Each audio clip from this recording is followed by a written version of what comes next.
Hello, I'm from the United States, and today I will be explaining the Tesla Model Y long range. So we purchased this vehicle about 3 months ago, and as of right now I believe the vehicle has a little over 2,000 miles. So I'm just going to talk about the basic functions of the vehicle and we'll go from there.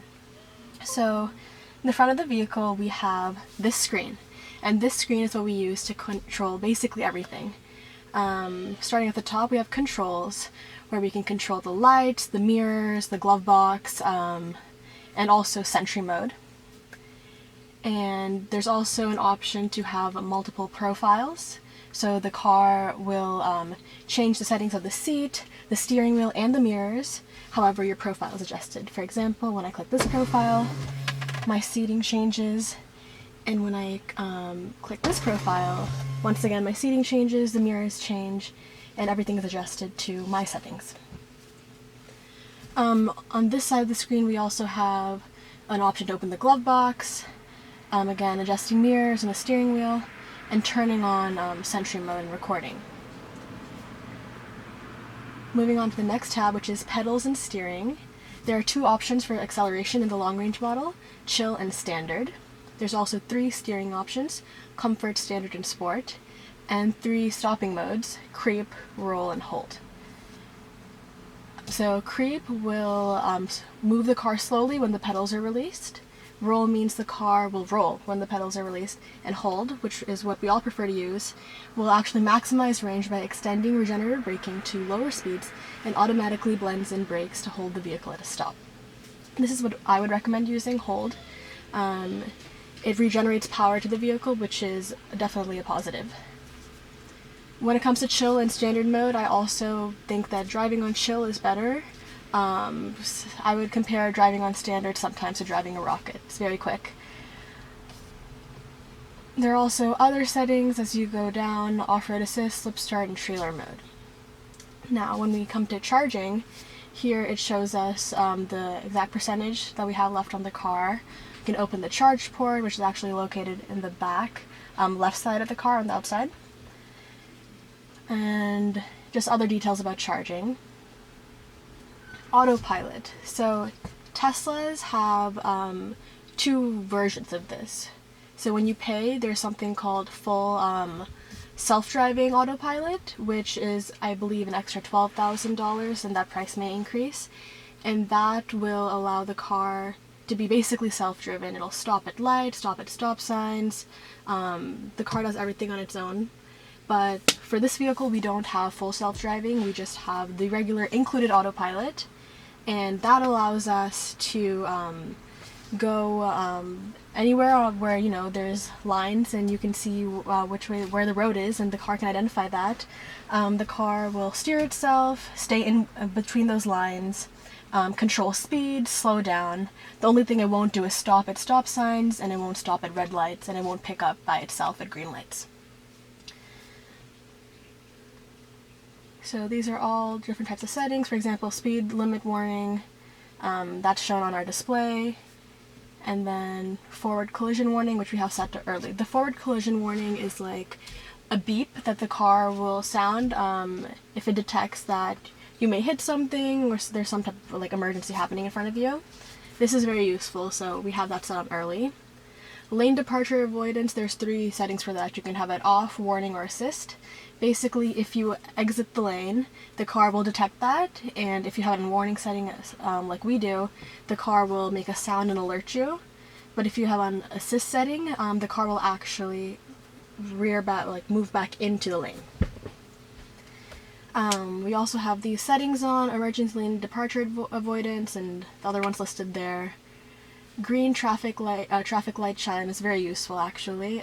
So when you're sitting at a red light, the car will detect when the green light turns on, and there will be a chime, and that's how you know when to go. So if you're not paying attention, it's a good reminder to have that on.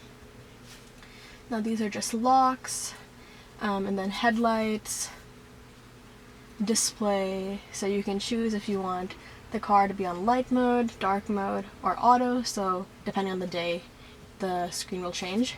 But we like to keep that on dark. They have language options, how you want your time displayed, and then energy display. We have it on percentage, But if you want it to be on distance, you can also have it distance-wise. So percentage, we have 78%. Distance, we have 255 miles. We prefer to keep it on percentage, and if we ever do want to know the mileage, we don't have to come back to the screen. We can actually just click the percentage at the top and just see. Then there's a page for trips, navigation. If there's certain things, when you're using the Tesla navigation system, you can just select if you want to use HOV lanes, avoid ferries, avoid tolls.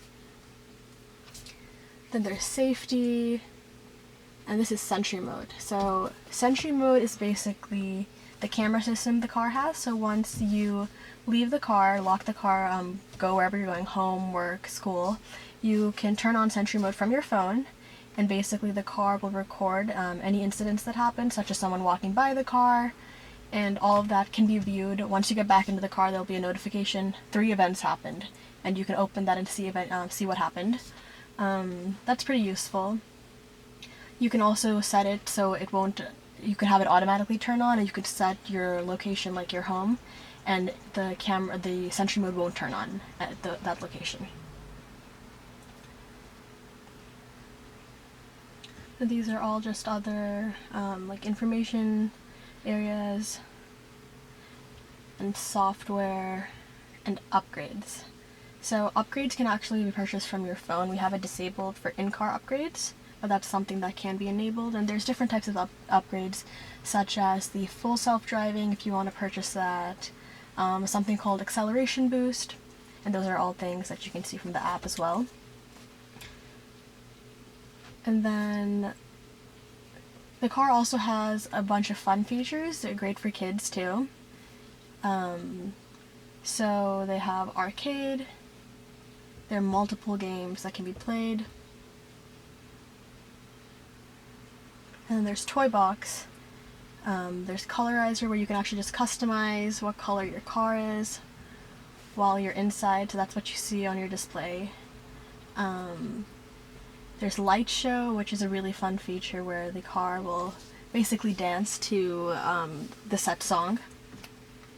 Boombox, which will play your music from outside of your car, which is really fun if you're going out somewhere or just hanging out with people and you're not inside the car. And then there's Emissions, which is really funny, where you can make it sound like someone's farting. And then all types of really fun stuff. And then there's even a karaoke page where you can choose songs to do karaoke to. And there's also basically a theater. The screen can be used to watch Netflix, Hulu, YouTube, and all the other listed things right here, which is really fun because it's a huge screen. So it's really nice to be able to watch a TV show or a movie while sitting in here. And these entertainment methods that I mentioned are only available when the car is in park. You can't use it when you're driving, for obvious reasons. And then moving on, the car also has a web browser that you can use. And that's really useful. You can go on Google, use different like GPS apps if you want to through that. It has radio, and it also has like our personal like Spotify. You can sign into your Spotify and use that, and it's automatically signed in, which is really useful. And going back to Sentry mode and Sentry mode recordings, I'll show you what some of these recordings look like. So if we go here, this is a recording from the other day. As you can see, the car is on Sentry mode and the lights are flashing, which means that the car is saying not to, like, it's like a warning basically to anybody who walks by. So that's what the Sentry mode is doing here. So I'm standing in front of the vehicle.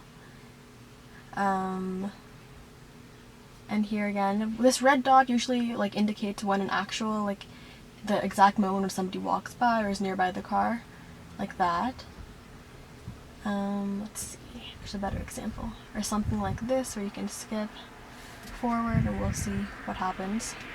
You're also able to view the front, rear, left, and right of the vehicle through the Sentry Mode system, which is really great. And you can also view this live through your phone if you wanted to. And that was the one incident that the car detected.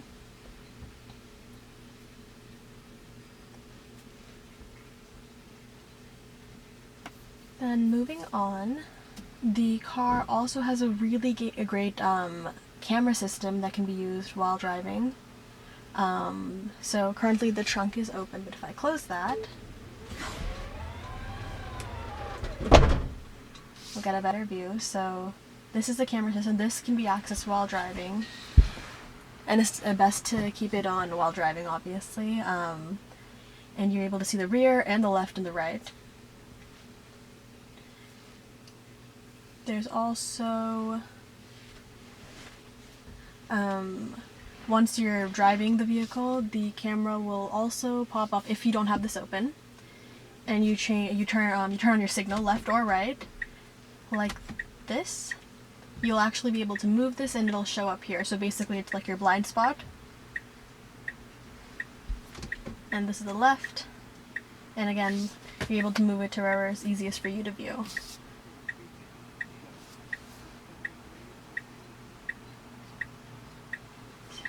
Turn off my signal and it's gone.